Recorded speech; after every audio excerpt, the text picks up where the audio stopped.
You're listening to Ghostumentary Scary Short Stories, original pieces updated throughout the week. The walk to school in Thailand. Malika sat in her weathered armchair, the soft creak of her bones barely audible over the ticking of the old grandfather clock. Her frail hands were laced together, and she stared at her granddaughter Amanda with a small, knowing smile. She looked like a relic herself, carved out of time, something pulled from the shadowy corners of a forgotten past. Amanda leaned in, eyes bright with curiosity. "Grandma, tell me again, how did you come to America?" Malika's eyes softened, and for a moment, Amanda thought she saw something flicker, a dark memory, perhaps slipping just beneath her grandmother's skin. "It was a long time ago. I was just a little girl, not much older than you. 8 years old," she began, her voice quivering slightly as the memories came back in a rush. "In my village outside Surin, I walked 4 miles to school every day, and every day I was never alone." Amanda smiled, leaning forward. "Who went with you?" Malika's gaze darkened, and she leaned in closer, her voice barely a whisper. "Fee." Amanda's smile faltered. She didn't recognize the word. "Fee?" "Yes. Phi is, well, it's not something you can describe easily," Malika said, her eyes distant.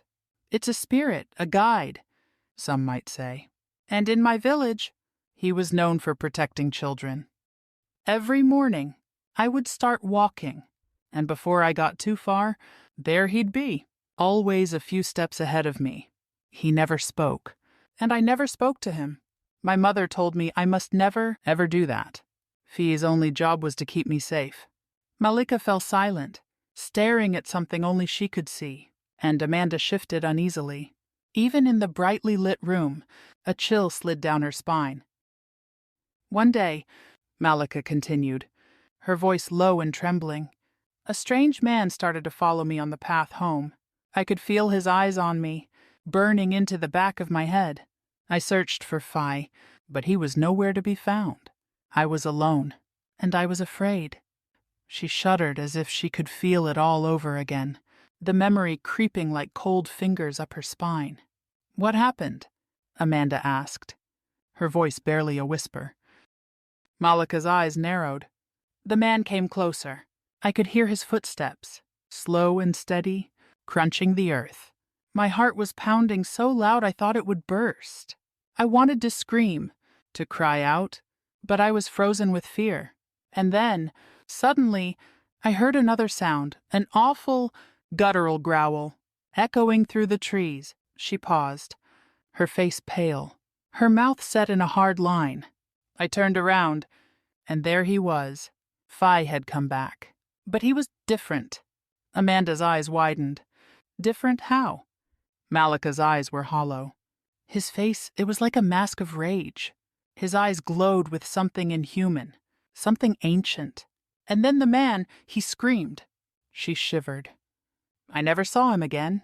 Later, they found him in the woods, torn apart. They said it was an animal, but I knew better. Fee had protected me." Malika glanced around the room, as if expecting to see some shadow lingering in the corners. "For 3 years, Fee walked with me every day, always a few steps ahead, his silent, spectral figure leading me to school and back. I never spoke to him, and he never looked at me." Amanda's eyes were wide, filled with fascination and horror. "But he was there to help you, right?" "Yes," Malika whispered. "But Fee was not there to be understood. He was not human." A hush fell over the room as the memory seemed to pull her deeper, dragging her back to that strange and distant past. "One day, I was walking home as usual, but something felt different. The air was thick, and it smelled of smoke. Planes flew overhead, low and loud, and I could hear distant explosions. My teacher had been whispering with the other adults that day. I knew something was wrong, but I didn't understand what." Her voice dropped to a murmur, and Amanda leaned in closer. "That day, the path was different," Malika continued. "The trees seemed wrong. They twisted in strange ways, as if they were trying to hide something. I looked around, but I didn't recognize anything. Amanda's heart raced as she hung on every word. I called out to Phi, and he didn't answer. He just kept walking, his head down, his shape flickering. I wanted to go back the way I knew, but I was too afraid to leave him. So, I followed. She took a deep, rattling breath. The sky darkened. The air grew cold. The further we went, the louder the sounds grew. Shouts, screams, gunfire.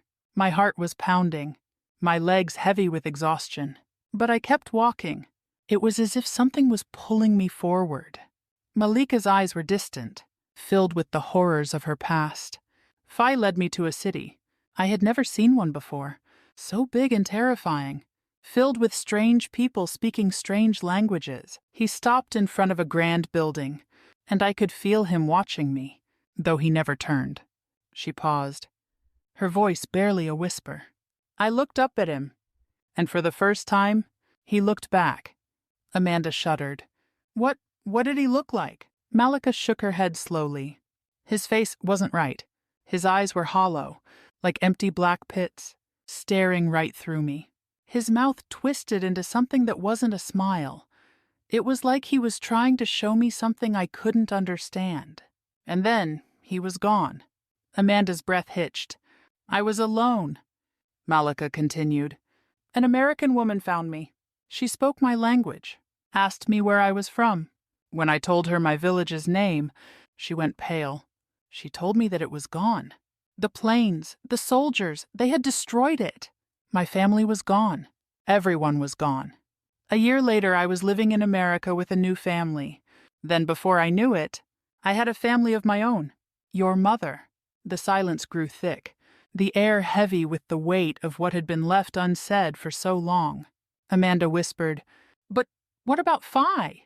Malika's voice was barely audible. Phi was still there, watching me. Even though I never saw him again, I could feel him, protecting me. And when I came to America, he was still there, watching. Amanda felt a chill creep down her spine, her heart pounding as if something dark had entered the room. He always protects the children of our family, Malika whispered, her eyes glistening. When I had your mother, I felt him, always lurking just out of sight. And when your mother had you, well, he was there for you. Amanda's voice wavered. Grandma, that sounds like Uncle P. He walks me to school every day, just like Fee. Malika's eyes darkened. Yes, child. Uncle P. Such a good spirit who's keeping you safe. The clock ticked slowly, each tick a beat closer to midnight. And in the dark corner of the room, Amanda thought she saw the faintest glimmer of two eyes, watching, waiting, just beyond the veil of shadows. Looking for more scary tales? Subscribe to our podcast and visit ghostumentary.com. Let us know what you think or share with us your scary tales. We might just make a new story from it.